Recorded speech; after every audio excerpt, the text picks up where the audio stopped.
अच्छा सुनो, सब्सक्राइब करते वक्त ना घंटी बजा देना ताकि जब मैं ऑनलाइन आऊँ तो तुम्हारे फोन की भी नमस्कार, जय हिंद दोस्तों। यह वीडियो स्पेशली उन बच्चों के कमेंट्स का रिप्लाई होगा जो बच्चे कमेंट किए थे। जी हाँ, UP DElEd admission 2024 latest update क्या है। तो जितने भी बच्चों ने कमेंट किया है, और आपको बता दें, उत्तराखंड में दोस्तों एक वैकेंसी आई है शिक्षक भर्ती को लेकर। तो चुनाव के बाद ये पहला राज्य है जहाँ पर वैकेंसी देखने को मिल रही है। ठीक है, और जो बच्चे डीएलएड कर रहे हैं उनका पेपर जुलाई में होगा। अब चलिए दोस्तों, आप लोग के कमेंट्स को देखते हैं। सबसे पहले बच्चे कमेंट, थैंक यू सर, चलिए आपका मोस्ट वेलकम है। देखिए अगला, सर इसमें सब्जेक्ट कौन कौन सा रहता है। यहाँ पर बच्चों का कमेंट है, सर स्कॉलरशिप भी में भी मतलब एडमिशन होता है क्या। देखिए हमने जो बोला था ना कि कुछ कॉलेज ऐसे होते हैं जो आपको फ्री में भी कभी कभी एडमिशन दे देते हैं, लेकिन वो स्कॉलरशिप बेस्ड होता है। देखिए ऐसा कब होता है, ये सवाल बहुत इंपॉर्टेंट है। पहले आप लोग अपना फॉर्म भर दीजिएगा।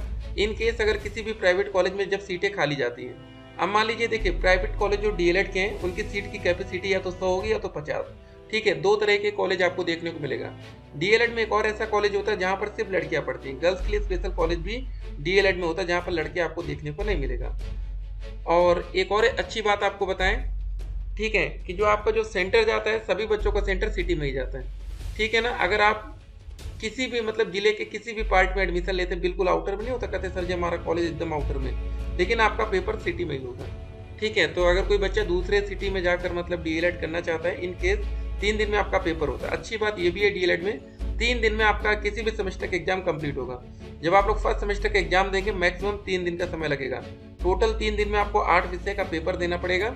चलिए अब अगला सवाल देखते हैं। पहले, सर मैं वेस्ट बंगाल से हूँ, यूपी से बीटीसी करना चाहती हूँ, क्या हो सकता है। देखिए हमने एक आपको कंडीशन बताई, यूपी में बीटीसी करने के लिए यूपी का निवास होना जरूरी है। ठीक है, बहुत से ऐसे बच्चे होते हैं जो यूपी के होते हैं, अदर स्टेट में जाकर पढ़ाई करते हैं, वापस से आके यूपी में डीएलएड कर लेते हैं। ठीक है ना, तो चलिए अभी नोटिफिकेशन का इंतजार कर लेते हैं। पिछला नोटिफिकेशन अभी आपको इस वीडियो में हम दिखाएंगे, वेट करिए। Thank you so much sir, ठीक है, आपका भी मोस्ट वेलकम है। सर अभी एडमिशन भी नहीं लिया, फॉर्म भी नहीं आया। ठीक है, पता नहीं जब कंप्लीट होगा तब वैकेंसी आएगी या नहीं। देखिए यही बात इंपॉर्टेंट है कि अब ये वैकेंसी नेक्स्ट कब आएगी। अभी भी दोस्तों आपको बताते हैं, हमारी जो लास्ट वैकेंसी आई थी वो 2019 में उसका एग्जाम हुआ था। ठीक है, आज 2024 चल रहा है, लेकिन देखिए कभी कभी क्या होता है, जैसे आप लोग यूपी में एडमिशन ले लिए, यूपी में वैकेंसी नहीं आ रही तो बिहार में आ रही है, वहाँ जाकर नौकरी कर लीजिए। केवीएस के माध्यम से वैकेंसी आती है देश भर में कहीं भी, जो केंद्रीय विद्यालय स्कूल होते हैं, आप लोग जानते हैं। तो मौके बहुत बन सकते हैं, किस्मत की बात है। आपका डीएलएड हो तुरंत वैकेंसी आ जाए, वो आपकी किस्मत है। सर मेरा 230 नंबर टोटल है, क्या सरकारी कॉलेज मिल सकता है ओबीसी में। हमने आपको बताया ओबीसी में 225 से 235 प्लस। ठीक है, जो बच्चे 235 से ज़्यादा नंबर पा रहे हैं उनका सिक्योर ज़्यादा है। 230 नंबर बीच में आ रहा तो ये 50-50 वाला चांस। ठीक है ना, लेकिन अगर आपका 235 से ऊपर है तो चांसेस 90% तक बढ़ जाएंगे। सर हम डीएलएड करके टेट और सीटेट और सुपर टेट ये सारे एग्जाम दे सकते हैं, एकदम दे सकते हैं। आप डीएलएड करते करते भी आप टेट और सीटेट का एग्जाम दे सकते हैं। जो ये सिर्फ सुपर टेट का एग्जाम है ना, ये डीएलएड करने के बाद आप दे सकते हैं। टेट में का मतलब यहाँ पर आप यूपी टेट से लीजिएगा, और दूसरा एग्जाम हमारा सीटेट का होता है। ये दोस्तों हमारा क्वालिफाइंग एग्जाम होता है, 150 नंबर का पेपर होता है, दोनों 150 का। जो बच्चे आरक्षित वर्ग के होते हैं उनको पास होने के लिए 82 नंबर, जनरल में 90 नंबर। ठीक है, यहाँ पर ये नंबर है। ठीक है, और बाकी सुपर टेट का पेपर भी 150 नंबर का होता है। यहाँ पर पास होने के लिए यूपी में 97 जनरल, 90 नंबर आरक्षित वर्ग। चलिए अगला सवाल देखते हैं। मुझे बताओ सरकारी कॉलेज मिलेगा या नहीं। सर मुझे बताओ, मैंने हाई स्कूल में 50%, 12वीं में 55 और बीए में 45। ठीक है, ठीक है, और एमए में 80% तो मैं फिल कर सकती हूँ कि नहीं। देखिए एक बात आपको क्लियर करने पहले, अगर आपका ग्रेजुएशन में 44.9 हुआ तो आप दिक्कत में आ जाएंगे। मिनिमम 45 मतलब होना चाहिए। अगर आप आरक्षित वर्ग में हैं तो, जनरल में है तो 50% मिनिमम चाहिए ही होगा। ठीक है, तो बात रही ये, तो आपको बता दें कि भाई इतने कम में आपको प्राइवेट कॉलेज ही मिल पाएगा। सरकारी कॉलेज की होड़ लग जाती है ना, तो इतना आसान नहीं होता। अगला सवाल, सर थर्ड सेमेस्टर में हमारा बैक लगा है, कब बोर्ड फॉर्म भरा जाएगा। जी हाँ, देखिए बहुत ही जल्द आपके कॉलेज में एग्जामिनेशन फॉर्म भरा जाएगा, तैयार रहिए।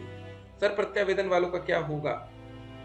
देखिए समय लग रहा है, और डीएलएड का एग्जाम साल भर में सिर्फ 2 ही बार आजकल देखने को मिलता है। ठीक है ना, तो सब कुछ सही रहा तो जल्द ही आपको भी पेपर का मौका मिलेगा। पीएनपी देखिए काम इतना लेट नतीब होता है ना, इसलिए बच्चे परेशान होते हैं। जबकि सारी जिम्मेदारी अब आपकी यूपी टेट हो या सुपर टेट हो, वो शिक्षा सेवा चयन आयोग को चली जाएगी, ठीक है। एस टेट हो, सी टेट का एग्जाम तो अलग रहता है। तो मतलब ये 2 एग्जाम और पीएनपी के पास थे, वो भी इनके हाथ से निकल गया। अगला देखिए, बीटीसी का फॉर्म कब तक आएगा भैया।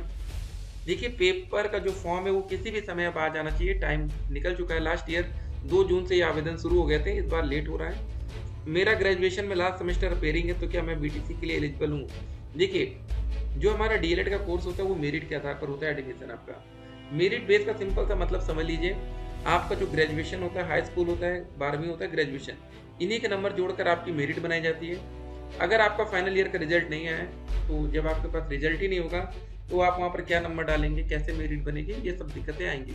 इसीलिए यहाँ पर ठीक है, अपीयरिंग छात्रों को मौका नहीं मिलता, लेकिन अगर आप बीएड में जाते हैं जहाँ एंट्रेंस एग्जाम होता है, वहाँ पर आपको मौका दे देते हैं, क्योंकि वहाँ से आपके ये नंबर से कोई मतलब नहीं होता है, ठीक है ना। एकेडमिक सर मेरा हाई स्कूल में 80%, इंटर में 82, ग्रेजुएशन में 63। देखिए, आपके हाई स्कूल इंटर में तो बढ़िया थे, लेकिन यहाँ ग्रेजुएशन में कम हो गया। गवर्नमेंट कॉलेज मिल सकता है क्या? ओबीसी है, ठीक है। 50-50 आपका चांस रहेगा, हम आपको क्लियर कर दें, ठीक है। अगला देखते हैं, यहाँ पर चलिए दिल बना आपका, ठीक है, अच्छी बात है। अरे मुझे प्राइवेट पढ़ना है, क्या हो जाएगा?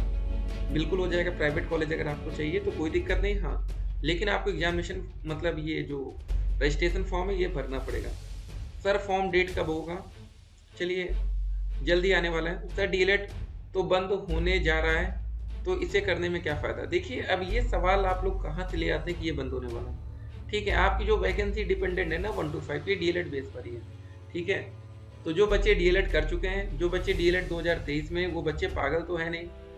आप ही बताइए, अगर आप प्राइवेट कॉलेज में जाएंगे 41,000 फीस 1 साल की देंगे, 2 साल में आप 41 और देंगे, ठीक है। लगभग आपका 1 से 1.5 लाख रुपये खर्चा हो जाएगा, 2-2 लाख तक। तो क्या आप पागल हैं कि कोर्स बंद हो जाएगा, आपको नौकरी नहीं मिलेगी इतना पैसा लगाने पर? तो कोई ना कोई उसका जुगाड़ किया जाएगा, आप लोग परेशान मत होइए, ठीक है। 4 साल का कोर्स जो होगा ना वो 12वीं के बाद होगा, ठीक है। तो अभी आपने क्या किया, ग्रेजुएशन 3 साल कर लिया 12वीं के बाद, तो क्या आप फिर से 4 साल वाले कोर्स में कूदेंगे? बिल्कुल नहीं कूदेंगे, ठीक है ना। तो परेशान मत होइए। सर मेरा हाई स्कूल में 88%, 12वीं में 83, ग्रेजुएशन के लास्ट सेमेस्टर का रिजल्ट नहीं आया, मैं जनरल से हूँ, 70% भी आया, तो क्या गवर्नमेंट कॉलेज मिल जाएगा? ठीक है, हाँ, आपके नंबर बहुत बेहतर है, आपको मिल जाएगा। देखिए 88 हो गया, ठीक है, 83 हो गया और 70 हो गया, 8 3 11 हो गया, 8 8 16, 8 3 24, ठीक है ना। यहाँ एक हासिल आ जाएगा, तो 241 नंबर ये सफिशियंट है गवर्नमेंट कॉलेज के। 240 के ऊपर जो भी बच्चे हैं ना, उनका तो भैया गवर्नमेंट कॉलेज फिक्स है, ठीक है। तो यहाँ पर आप देख लीजिए, जो नियम कहता है, जो रूल कहता है, क्या कहता है शैक्षिक अर्हता को लेकर, साफ साफ यहाँ पर लिखा है कि स्नातक परीक्षा में न्यूनतम 50% अंकों के साथ उत्तीर्ण की हो, अनुसूचित जाति, अनुसूचित जनजाति, अन्य पिछड़ा वर्ग, विकलांग, स्वतंत्रता संग्राम सेनानी, आश्रित, भूतपूर्व सैनिक, स्वयं के अभ्यर्थियों को न्यूनतम में 5% की छूट मिलेगी। तो यहाँ पर आपको छूट मिल जाएगी, बाकी बच्चे लिए, ठीक है। उसके बाद एज लिमिट को लेकर साफ साफ लिखा है कि मिनिमम एज आपके 18 साल, मैक्सिमम 35 होनी चाहिए, छूट के साथ आपको 40 साल। निवास को लेकर ऐसे अभ्यर्थी आवेदन हेतु पात्र होंगे जो उत्तर प्रदेश से स्थायी निवासी हो, ये एकदम क्लियर कट में लिखा है, ठीक है। सबसे पहले आपका रजिस्ट्रेशन जो पार्ट 1 होता है, यहीं पर आपके ग्रेजुएशन के नंबर मांगे जाते हैं। नहीं रिजल्ट है तो कैसे आगे बात बढ़ेगी? 700 रुपये फीस लगेगी, इसके लिए भी कोई सा बार 1000 भी ना पहुंचा दे ये। फिर जब सब कुछ हो जाएगा ना, तो आपका जो मेरिट होगा उसी के हिसाब से आपका रिजल्ट आएगा, जिसमें आप अपनी स्टेट रैंक, देखिए कमेंट बॉक्स में हमने लिंक दिया है रजिस्ट्रेशन फॉर्म का, तो यहाँ से आप लगातार चेक करते रहिए, ठीक है।